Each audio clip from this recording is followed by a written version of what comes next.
ፔንት ወንድምና ወንጌል ባናቱ ይተከል የምን ወንጌል ነው የምታወራው? ስለ ድኖን ቀደ ፔንት መጥቶ ማጭቆ ጀመረ። የኢትዮጵያ ቲክቶከሮች ምንቀኝነት ያለባቸው የሚወደዱ አስመስለው ይሳሳቃሉ ምናምን አላቸው። አንዳንድ እኔ ከጀርባ የሆናችሁ እብድ ትሉኝ ነበር። አንተ አየሩ ላይ ግርግር ፈጠርክና አልፈራም እና አንዳንድ ሰዎች ሽሮ አንተ የምታዘወትር ከሆነ ጭንቅላት ደግሞ ደደብ ያደርጋል። ሰላም ቤተሰብ እንዴት ናችሁ? ነው ያሉ ክብሩ ይስፋ ጆሴፍ ነኝ። እንደተለመደው በአዳዲስ ወቅቴና በአነጋጋሪ ቪዲዮዎች ተመልሼላችሁ መጥቻለሁ። ከእናንተ የሚጠበቀው እስከመጨረሻው አብራችሁን በመቆየት ለቻናል ደግሞ አዲስ ከሆናችሁ ላይክ በማድረግ ሼር በማድረግና ሰብስክራይብ በማድረግ የቻናሉ ቤተሰብ መሆኑ፣ በተለይ ደግሞ አዲስ ሆናችሁ ሰብስክራይብ ያላረጋችሁ ሰብስክራይብ አድርጉ። ሐሳብ አስተያየት ካላችሁ ኮሜንት ላይ አስቀምጡልኝ። ይሄን ቪዲዮ በላይክ እንጀምሩ። በዛሬ ቪዲዮ የምናየው ያው ዮኒ ማኛ ዥዋዥዌ ማለት ነው መልሶ ሃይማኖቱን መሳደብ ጀምሯል።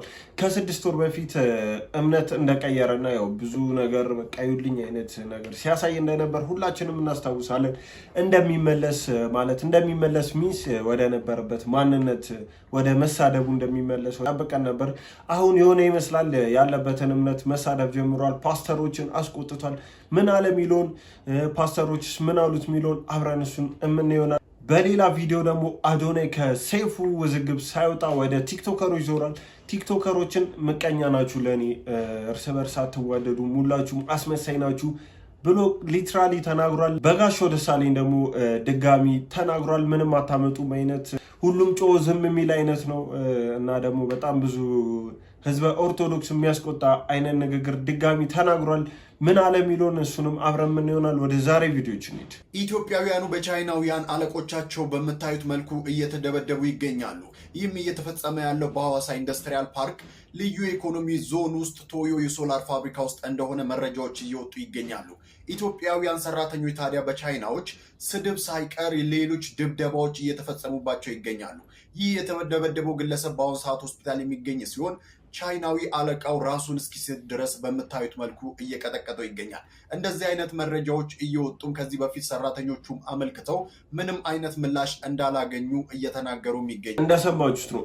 አስቡት፣ ሀገራችሁ ላይ ሌላ ዜጋ መጥቶ እየደበደበ በትንሽ ደግሞ ሲያሰራ ይህ ድርጅት ኢቨን ሊዘጋ ነው የሚገባው። ምክንያቱም ካለ ሀገራቸው መጥቶ መስራታቸው እና ብር ማግኘታቸው ሳያንስ የሀገራችንን ዜጋ በሀገራቸው መጥቶ እንደዚህ ሆስፒታል ገብቶ እስኪተኛ ድረስ መደብደብ ማለት በጣም በቃ የመጨረሻ የንቀት ጥግ ነው ማለት። ይሄ እንደ ሀገር ነው እንደናቁ የምቆጥረው። ለሌሎቻችሁ ምን እንደተሰማችሁ አላቅም። በጣም የሚያበሳጭ ዜና ነው እንደዚህ እስከ መደብደብ እና ይህ መልስ ይሰጥበታል ብዬ አስባለሁ። አሁን ደግሞ የምናየው የዮኒ ማኛን ቪዲዮ ነው። በጣም ብዙዎችን እያነጋገርና ብዙ ፓስተሮችና የፕሮቴስታንት እምነት ተከታዮችን ያበሳጨ ንግግር ተናግሯል፣ ተሳድቧልም እና እሱን አብረን አይተን እንመለስ።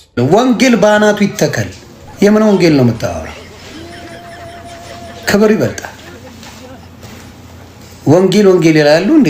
ወንጌል አይደል እንዴ? ስለያዝኩኝ ማንም እየመጣ የሚጨፍርብኝ ቀቅላችሁ ብሉት። ወንጌል ምን አባቱ ያደርግልኛል? በክብሬ አልደራደርም። እኔ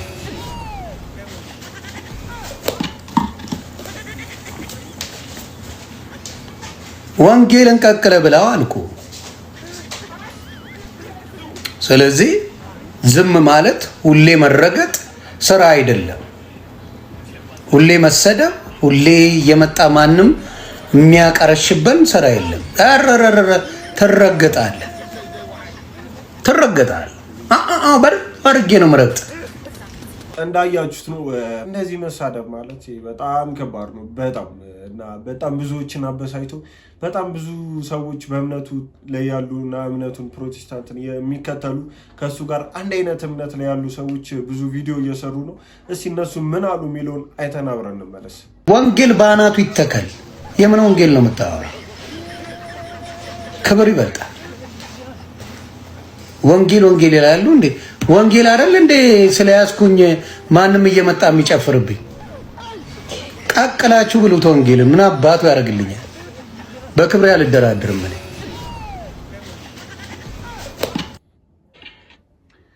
ሰላም እንዴት ናችሁ? እንግዲህ እንደሰማችሁት ነው አሁን ማህበራዊ ሚዲያ ላይ የሚመላለሰው የዮናስ ሙሉነህ የክሽፈት ታሪክ ነው። እኔ ሞደቅህ አስደስቶኝ የምናገር አይነት ሰው አይደለሁም። ወንጌል ምን አባቱ ያደርጋል ያልከው ወንጌል ስለ ክርስቶስ ነው መጽሐፍ እንደሚል ስለ መሞቱ ስለ መነሳቱ። ወንጌል የዘላለም ሕይወት ይሰጣል፣ ቤር ልጅ ያደርጋል። ወንጌል የቅዱሳን ማህበር ይቀላቅላል። ምን አባቱ ያደርግልኛል ያልከው ያው አጥማቂክ ራሷን ነብይት እያለች የምትጠራ ቡርቴ የተባለች ሴት የለብለብ ክርስትና ፕሮፓጋንዳ እዚህ ሶሻል ሚዲያ ላይ ከሌን አዳንኩት የሚል ቅበብሎች ደግሞ ጌታን ተቀበልኩ በሚል ሰው ሁሉ ቤት ውስጥ እየገቡ እግዚአብሔር የማያውቀውን ማህተባቸውን እየመቱ ከሌ ክርስቲያን ሆኗል የሚል የበሽቅሽቅ ወንጌል የሚሰሩ ወገኖች ስላጫጫሁልህ ልክ እንደ ዳነ ሰው አክት ለማድረግ ሞክረሃል። ካልዳንክም ነው የፈለግከውን ትጨረጨራለህ፣ የፈለግከውን እንደ ዳንክ ትተውናለህ። ግን ሲረግጡክ ሲነኩ አለመሞትህን ወይም ክርስቲያን አለመሆንህን ባባይ ታሳያለህ። ከዚህ በፊት ያልከውን አንድ ነገር ላስታውስክ። ወንጌል ምን አባቱ ያደርጋል ስላልከው ወንጌል ሊያሾ የምትባልን እህት ጠቅሰክ እንደዚህ ብለህ ነበር። መግቢያ ሲጠፋ ጴንጤሉን ብትይልያ ነው አይቻልም። እኔ ወንጌሉን ሰምቼ ምክንያቱም ሮሜ 10:17 እንደሚለው ወንጌል በመስማት ነው፣ መስማትም የእግዚአብሔር ቃል ነው። እንዳያችሁት ነው በጣም እንደተበሳጩ። ይህን ነገር ግን እንደጠበቁት ተናግሯሉ። ማለት ዮኒ ማኛ ማመን ማለት እብደት ነው ማለት ዥዋዥዌ የሚለው ቃል በሰው ቢኖር ዮኒ ማኛ ይመስለኛል የሚሆነው። እና ያው በጣም ብዙዎችን አበሳጭቷል። እኔ ልክ ነው ብዬ አላስብም። ከሱም ብሶ ደግሞ እንዲህ ተናገሩኝ ብሎ መልሶ መናገር ጀምሯል። እነሱንም መሳደብ ጀምሯል። እሱን ቪዲዮ አብረን አይተን እንመለስ። ሰላም ሰላም ሰላም፣ ክብር ለኢየሱስ ይሁን። በነገራችን ላይ ትላንት ያልኩት ነገር እየተራገበ ነው። የሚያራግቡት ደግሞ ለወንጌል እንቆረቆራለን የሚሉ አሁን ሰዎች ሲያራግቡ አየውና ምንድነው ያልኩት? ስሜታዊ ነበርኩ። በስሜቴ ላይ የተናገርኩት ነገር አለ። ምን አይነት ንግግር? ከወንጌል ክብር የኔ ክብር ይበልጣል ብዬ ተናገርኩ። ወንጌል ባናቱ ይተከላልኩ። ይሰማል? ወንጌል ባናቱ ይተከል፣ ከወንጌል ክብር የዮኒ ማኛ ክብር ይበልጣል አልኩ። ሌሎቹን ለጴንጤ ወንድምናቶቼ ነው በደንብ አድርጌ የምነግራችሁ፣ በደንብ እንድትሰሙ መስማትም ስላለባችሁ ማለት ነው። ስለ አድኖን ቀደ ጸብ ተፈጥሯል። ሙስሊምንም ነብዩ መሐመድ አምላክ አይደለም ነብይ ነው ብለ እንደፈለጋችሁ ትናገራላችሁ። ስሜት አላቸው። ስሜታቸውን ስለምታውቁ በየትኛው መንገድ ላይ ስሜታቸውን ስለምታውቁ ምን አርጋችኋል? በእነሱ ላይ በገድላት ላይ ምናምን ታላግጣላችኋል። አየህ፣ እኔ ትላንትና ወንጌል ባናቱ ይተከል ስል ድፍን ጴንጤ መጥቶ መጮህ ጀመረ። ስሜታዊ ናችሁ እናንተ። ንስሐ ይግባ፣ ስህተት ተናግሯል ማለት ይቻላል። ሮጣችሁ ቪዲዮ ለመስራት ተሯሯጣችሁ። እርግጠኛ ነኝ አቤል አቡና ይሄ መልእክት ሲደርሰው ሮጦ ቪዲዮ እንደሰራ እርግጠኛ ነኝ። እርግጠኛ ሆኜ ነው የምናገረው። ሌሎቻችሁም በጌታ ነን የምትሉ ስሜት የለንም የምትወዱት ነገር ሲነካ እንዴት እንደሚያንጨረጭር አያችሁት አይደለ? የምናየው ቪዲዮ በጋሻው ደሳለኝ መልስ ሰጥቷል። ምንም አታመጡ አይነት መልስ ሰጥቷል። እሱን አብረን አይተን እንመለስ። እና አልፈራም እና አንዳንድ ሰዎች አሁን በዚህ ሁኔታ እሱ በምን ሁኔታ ውስጥ ነው ያለው? ግን ወጥቶ ይንቀሳቀሳል እንዴ? አንተ አየሩ ላይ ግርግር ፈጠርክና ሰው ወጥቶ አይገባም ማለት ነው? አንተ የኔን ውሎ አዳር አታውቅምና ሰው እንደዛ እንዳነበብከው ኮሜንት ይመስላል። ሲጀምር እኔ እዛ ውስጥ የለውም፣ አላይም፣ ያንተንም ነገር አላይም። እኔ በሰላም ነው ያለሁት። ጊዜ ካለኝ እጸልያለሁ፣ አነባለሁ፣ አገለግላለሁ። ብዙ ስራ አለኝ። እኔ መች ስራ ፈቶኝ ነው ወዳጄ እንዴ?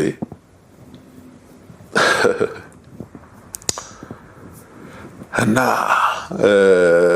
ሰው ተቆጥቶ የሆነ ነገር እንዲያደርግ ሲጀመር ለዛ የሚያበቃ ነገር ውስጥ አይደለም ያለ ነው ማለት ነው። እኔ ደግሞ ፈርቼ ቤት ውስጥ ተቀምጬ ተደብቄ ምናምን የምኖር ሰው እንዳልሆንኩ አንዳንድ ሰዎች ታውቃላችሁ፣ ይሄን ነገር የምትቀምሟት ታውቃላችሁ። እኔ በነፃነት ነው ይሄው በቆንጆ የአዲስ አበባ ኮሪደር ላይ ወክ አድርጌ አየሬን ተቀብዬ ያለምንም ጥበቃ ያለምንም ነገር ማለት ወንጀል አልሰራውማ። ንስሐ ግባ ነው ያልኩ። ንስሐ ግባ ወንጀል ነው እንዴ? የማይመቱት ልጅ ሲቆጡት ያለቅሳል። ሆነ እኮ ነገሩ። ለምን ተቆጣህን ነው እንዴ? ለምን ተገሰጽን? የሞቱት ምን ይበሉ? የተገፉት ምን ይበሉ? ሀገራቸውን ጥለው የተሰደዱት ምን ይበሉ? በአንዳንዶቻችሁ ምክንያት።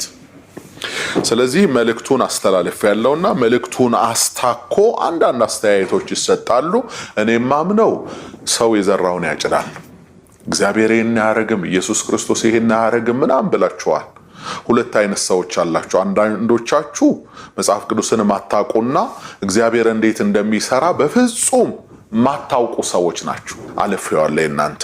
አንዳንዶች ግን መጽሐፍ ቅዱስ እናውቃለን፣ በሃይማኖት ዙሪያ የሆነ ስራ እንሰራለን የምትሉ አንዳንድ ሰዎች ግን ጌታማ ይሄን አያደርግም፣ በመስቀል ላይ የሚያደርጉትን አያውቁምና ይቅር በላቸው ብሎ ጸልየዋል ብላችሁ የምትናገሩ ሰዎች እውነታችሁን ነው? እውነታችሁን ነው? ጌታ ኢየሱስ ያን ብቻ ነው ጸልዮ የሄደው። እንዳያችሁት ነው። አልፈራም። እኔ ማንንም ምንም አይነት ነገር እኔን አያስቆመኝም። ወጥቼ እየገባው ነው፣ እየሰራው ነው። ማንም ምንም አመጣም አይነት እብሪት የተሞላበት አይነት ንግግር ተናግሯል። ያ መጀመሪያ ይዛን የተናገረው ንግግር ጥፋት እንዳልሆነ አይነት አድርጎ ነው እየወራ ያለው እና በጣም የሚያሳፍር ነገር ነው። ደግሞ የምንመለከተው አዶኔን ነው። ቲክቶከሮችን ተናግሯል። ምቀኞቼ ናቸው፣ እብድ ነው ይሉኛል ምናምን አይነት ንግግር ተናግሯል። ማንን ነው ያለው የሚለውን ሁሉንም ነገር አብረን አይተን እንመለስ። ይህ መልእክት ለኢትዮጵያን ቲክቶከሮች ነው። የኢትዮጵያ ቲክቶከሮች እርስ በራስ በጣም የሚጠላሉ፣ ምንቀኝነት ያለባቸው፣ አንዱ ከአንዱ በውድድር እንደዚህ እልህ ውስጥ የገባ ቲክቶከሮች ነን፣ የኢትዮጵያ ቲክቶከሮች ማለት ነው። እኔ ደግሞ በጣም ይደብረኛል። ማወቅ ያለባችሁ ነገር በጣም ነው የሚደብረኝ። ምክንያቱም የሌላ ቲክቶከርን ውድቀት እንመኛለን ሁላችንም። ከኛ ማንም ሰው እንዲበልጥ አንፈልግም። አዲስ የመጣን ሰው ማበረታታቱን አንችልበትም። ሁሉም ነገር ለኔ ብቻ ነው የምንለው። ውድድር ውስጥ ነን ያለነው። ውድድር ውስጥ ሆነ ደግሞ እድገት የሚባል ነገር የለንም። አንዳንዶቻችን ቲክቶከሮች ለዛም ነው ማናድገው። አንዳንድ ታዋቂ ቲክቶከሮች አላችሁ፣ እዛው ላይ ናችሁ። እስቲ እዛው ላይ ተመሳሳይ ቪዲዮ ተመሳሳይ ነገር it's because ሌሎችን ሰዎች እያነሳችሁበት አይደለም። አዳዲስ ቲክቶከሮች እያነሳችሁበት አይደለም፣ እየደገፋችሁበት አይደለም። ለራሳችሁ ብቻ ነው የምትሰሩት። ለኔ ቪዲዮ የለመዳችኋትን ቪዲዮ እሷን ብቻ መልቀቅ። አዳዲስ የሚመጡት ቲክቶከሮቹን ከነሱ ጋር ኮላብ አድርጉ። እስኪ አትሊስት አዳዲስ የሚመጡ ኮላብ አድርጉ። ግቡና ሪፖስት አድርጉ፣ ግቡና ፎሎ አድርጉ። to be honest with you እኔ አሁን እሱ ነው የተማርኩት። እኔ ከራሴ በላይ ነው ይህ ነገር። እውነት ከህይወት የተማርኩት ነገር ቢኖር ሁሌ መስጠት ይኖርብሃል ከማግኘት በፊት። ይህ የህይወት ህግ ነው። በቃ መጀመሪያ ሰጪ ነው መሆን ያለብህ። በቃ ያለህን ነገር አሳልፈህ ስጥ። ልብህን አሳልፈህ ትሰጣለህ፣ ገንዘብህን አሳልፈህ ትሰጣለህ፣ ራስህን አሳልፈህ ትሰጣለህ። እግዚአብሔር ደግሞ በተመላሽ እንደ መስታወት የሚያሳይ ምንድነው? ሁሉም ነገር አሳልፎ ይሰጣል። አንዳንዶቻችሁ ግን እዛው በቃ የያዛችኋት ያቺ ትንጥዬ በረከት ወደ 1 ሚሊዮን ተከታይ ትገባለህ። በቃ ማንም እንዳይዝብኝ ነው መሰለኝ። በቃ እዛው ለዛው በቃ ኢግኖር እያረግ ድጋፍ የሚፈልጉትን ሳትደግፍ፣ ሌሎችን ቲክቶከሮችም ሳትደግፍ፣ ሰፖርት ሳታረግ እዛው ለራስህ ብቻ ነው የምትኖረው። እና ምንድነው መማር ያለባችሁ? ከራሳችሁ ውጡ። ዝም ብላችሁ እዚህ ላይ አትታመቁ። ለኔ ብቻ አትበሉ። እግዚአብሔር ነው የምላችሁ። አንድ ሰው ማለት ነው ልንገራችሁ፣ ፍቅር መስጠት ካልቻለ ከዛ ፍቅር ሳይሰጥ ፍቅር ከጠበቀ ይህ የማይሆን ነገር ነው። ካላገዝክ ደግሞ አትታገዝም። እግዚአብሔርን ካላመንከው አያምንም እግዚአብሔር። ይህ ቀላል ነገር ነው፣ ማወቅ አለባችሁ። እግዚአብሔርን ማታመን ከሆነ ለምን ያምናል እግዚአብሔር? ስለዚህ ዓለም እንደዚህ ነች የምትሰራው። ህይወት እንደዚህ ነው። አካፍሉ ያላችሁ ነገር። አትወዳደሩ፣ አንወዳደር። ውድድር ይብቃ። because ልንገራችሁ፣ ሀብት ለሁላችንም በቂ እናገኛለን። ፎሎወርስ ለሁላችንም በቂ እናገኛለን። አዶናይ 3 ሚሊዮን ገባ ማለት እናንተ ትወድቃላችሁ ማለት አይደለም። አዲስ ቲክቶከር መጣ ማለት እናንተ ትወድቃላችሁ ማለት አይደለም። ሁሉም ነገር ከራሳችሁ ጋር አታያይዙት። ከዛ ደግሞ እርስ በራሳችሁ ያላችሁ ቂም አለ። በጣም ፌክነስ አለ በጣም እዚህ ቲክቶክ ላይ ማለት ነው። እውነቴን ነው የምላችሁ። አንዳንዴ በአካል ሄጄ ያየሁት ሁኔታ ስላለ ነው። እየተጠላሉ እያለ በጣም እኮ በቃ አይዋደዱም እኮ። ከዛ ግን እንደሚዋደዱ አስመስለው ይሳሳቃሉ ምናምን። እኔ ደግሞ በጣም የሰው ስሜት የምረዳ አይነት ሰው ነኝ። በውሸት የሚቀራረብ ሰው እኔም በውሸት የሚቀርብ ደግሞ አላችሁ አንዳንድ። እኔ ከጀርባ የሆናችሁ እብድ ትሉኝ ነበር። ይህ እብድ ምን እያደረገ ነው ምናምን እያላችሁ የምታናንቁኝና የምታወዳድቁኝ የነበረው ጊዜያችሁ እዛ ላይ ነበረ። የኔ ፎከሴ የኔ ትኩረት ምን ላይ ነበረ? ራሴን ማሳደግ፣ ህይወቴን መቀየር። የእናንተ ትኩረት ምን ላይ ነበረ? እኔ ላይ ትኩረት ማድረግ፣ ያኛው ቲክቶከር ላይ ትኩረት ማድረግ፣ ያኛው አዲስ አበባ የመጣችሁ ያኛው ትኩረታችሁ በእናታችሁ ላይ ቀይሩት። ህይወታችን ከዛ ይቀየራል። እንተጋገዝ፣ እንደጋገፍና አብረን እንደግ። ሆነስትሊ ቅጭ አይበላችሁ አንድ ሰው ሲለወጥ ምናምን። በጣም እኔ ወሬ እየመጣብኝ ነው። በቀኝ በግራ እያየሁትም ነው። በጣም ነው የሚገርመው። ስለዚህ እርስ በራሳችን እንደጋገፍ። እሺ፣ እወዳችኋለሁ። አዶናይ በቃ በጣም አነጋጋሪ የሆነ ሰው ሆኗል። ኢትዮጵያ ከገባ በኋላ እኔ እንደሱ የተወራለት እንደሱ ፎሎወር ያገኘ እንደሱ ፌመስ የሆነ ሰው የለም። በእርግጠኝነት መናገር የምችለው ነው። በተለይ በቲክቶክ ክሬቲቭ አዋርዱ ላይ በጣም አነጋጋሪ ሆኗል። ከሰይፉ ጋር በነበረው በሰሞኑን ሰጣ ገባም በጣም አነጋጋሪ ሆኗል። አሁን ደግሞ ወደ ቲክቶከሮች ሄዷል። ቲክቶከሮችን በዚህ መልኩ ተሳድቧል፣ ተናግሯቸዋል። ስድብ እንኳን አይባልም፣ ተናግሯቸዋል። እውነት ለመናገር እንደሱ ሰፖርት የሚያደርግ ቲክቶከር እስከሆን አላየሁም እስከዛሬ በመጡበት መንገድ። ሽሮ አንተ የምታዘወትር ከሆነ ጭንቅላት ደግሞ ደደብ ያደርጋል። ሽሮ ይደፍናል። ኢየሱስ ክርስቶስ ቢኮዝ አተርክክ ምናምን አይደለም። ሽሮ ውስጥ ያሉ ቪታሚን ወደ ላቦራቶሪ ብታስገባው ሽሮ የሚባለው ምግብ ላቦራቶሪ ያስገባው። ላቦራቶሪ ውስጥ ታስገባው ሽሮ ቪታሚን ለስ ነው።